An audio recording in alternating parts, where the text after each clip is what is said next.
সকলকে hello everyone.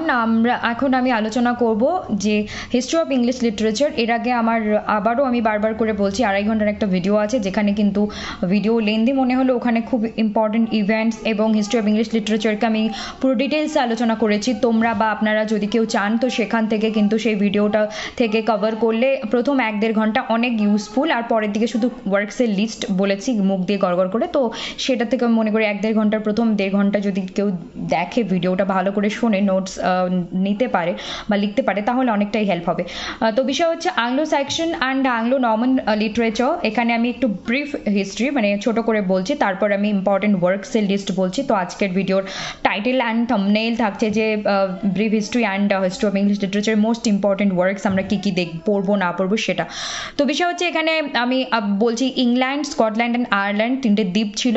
Britain এবং killed আগন্তুকরা এসে এখানে বসবাস করতে শুরু করে। ব্রিটেনরা ধীরে ধীরে রোম সভ্যতাকে গ্রহণ করে এবং খ্রিস্ট ধর্মকে গ্রহণ করতে শুরু করে। তারপর এইদিকে ইংল্যান্ড, হল্যান্ড উপকূল আছে। কি হচ্ছে 411 খ্রিস্টাব্দে রোমরা নিরাপত্তাহীনতায় ভোগে, তারপর তারা পালিয়ে যায়। সেই সময় উত্তর জার্মানির ডেনমার্ক থেকে কিছু জলদস্যু এসে এই দ্বীপাঞ্চলে এসে পূর্ব ও দক্ষিণ উপকূলে দখল করে।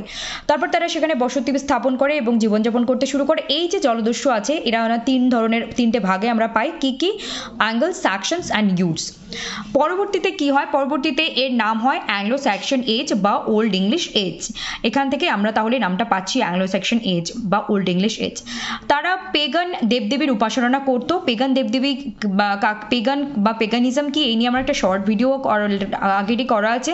তো পেগান বলতে প্রকৃতিকে মানতো, পূজা করতো, প্রকৃতির যে দেবদেবী মানা হয়, পূজা করা হয়, উপাসনা করা হয়, তাদেরকে আমরা বলছি পেগান। আর 597 খ্রিস্টাব্দে কি হচ্ছে, সেন্ট অগাস্টাইন রোম থেকে ব্রিটেনে চলে আসেন। তারপর কি হচ্ছে, পরিবর্তন নিয়ে আসেন। তারপর তিনি সেন্ট অগাস্টাইন খ্রিস্ট ধর্ম একজন প্রচারক ছিলেন, সকলকে খ্রিস্ট ধর্ম গ্রহণে আগ্রহী করে তোলে। বিউল ছিল প্রথম ফার্স্ট এপিক পোম।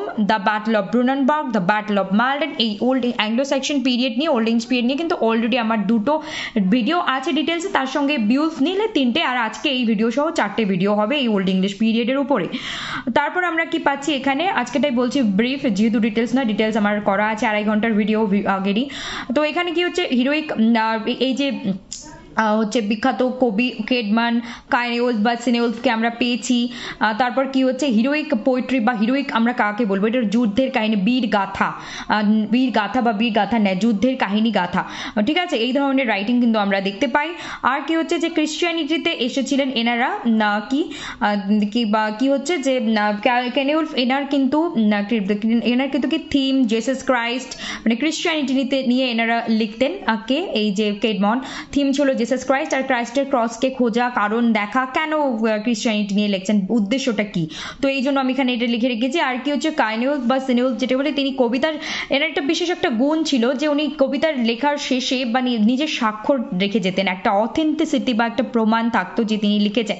এটা কিন্তু একটা ওনার লেখাকে আরো অথেন্টিক করে তুলতো। তারপর কি হচ্ছে কিং আলফ্রেড, তিনি রাজা এবং কবি দুটোই। যতটা না তিনি কবিতা লিখেছেন বা হচ্ছে তার থেকে বেশি তিনি কিন্তু ট্রান্সলেশন করেছেন। Okay, as a translator also he is very important and prominent figure in that time period. তারপর কি হচ্ছে যে সেন্ট ছিলেন আলফ্রিক, উলফস্টাইন, এগুলো সেন্ট বলতে আমরা জানি সাধু সন্ত যাদেরকে আমরা বলে থাকি, ইম্পর্টেন্ট। দেন আমি এজ অফ চসারে চলে আসছি, 1340 to 1400। 1340-তে আমরা ধরে নিই, অনুমান করা হয় birth of Chaucer, and 1400 death of Chaucer. 3 মনার্কসকে আমরা এই টাইম পিরিয়ডে দেখতে পাই। কোন Edward III, Richard II and Henry IV। So এগুলো খুব ইম্পর্টেন্ট এমসিকিউ কোয়েশ্চেনের জন্য। People were in a mood of buoyant courage. 1348 as the black death plague, খুব ইম্পর্টেন্ট একটা, এই বিষয়টাও আমার কিন্তু আগের বড় 2 ঘন্টা 2.5 ঘন্টার যে ভিডিও সেখানে আলোচনা করা আছে ডিটেলসে। প্লেগ রিঅ্যাপিয়ার্ড, কোন সময় আমরা এই ব্ল্যাক ডেথ প্লেগকে দেখতে পাই এবং আবার রিঅ্যাপিয়ার মানে পুনরায় আসে কোন সালে, 1362, 1367 and 1370।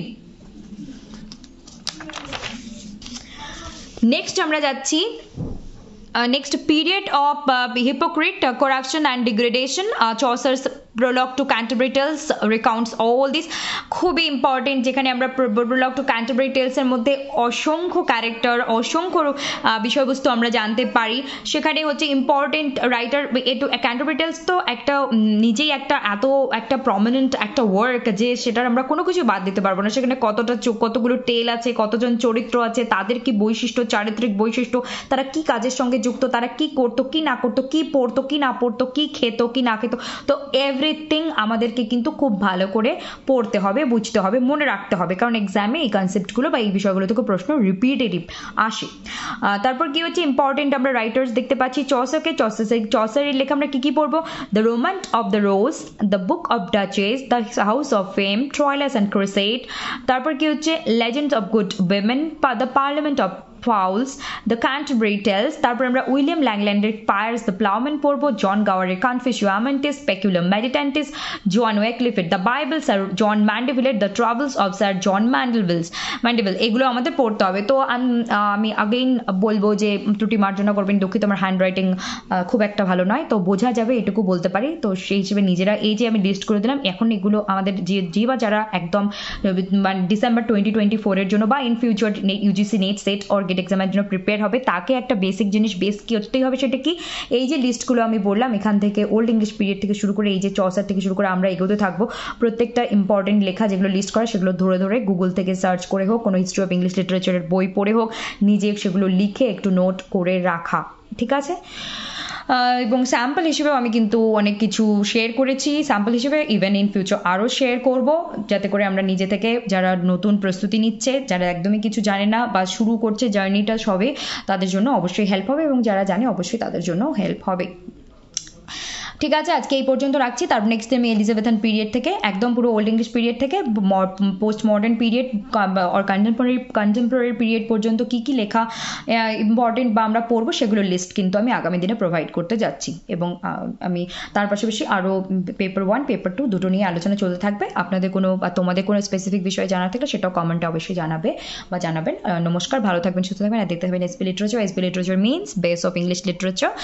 শুধু ইংলিশ লিটারেচারের বেস আমি বলবো না, আমরা যাই আলোচনা করি না কেন প্রত্যেকটা বিষয়বস্তুর আমরা গোড়া থেকে বোঝার চেষ্টা করি, আর অবশ্যই আমরা একসঙ্গে শিখে পড়ে এগিয়ে যাওয়ার চেষ্টা করছি, এবং অদূর ভবিষ্যতেও আমরা এগিয়ে যাব। নমস্কার, ভালো থাকবেন, সুস্থ থাকবেন, আর দেখতে থাকবেন এসপি লিটারেচার। এই ধরনের ভিডিওস পেতে, আপডেটস সম্পর্কে জানতে, ইনফরমেশন পেতে কি করতে হবে? Like, comment, share and subscribe. প্রচুর পরিমাণে like, comment, share and subscribe. Please like, comment and share and subscribe, and hit the bell icon so that you will get all the updates from SB Literature. Thank you. Take care. Bye.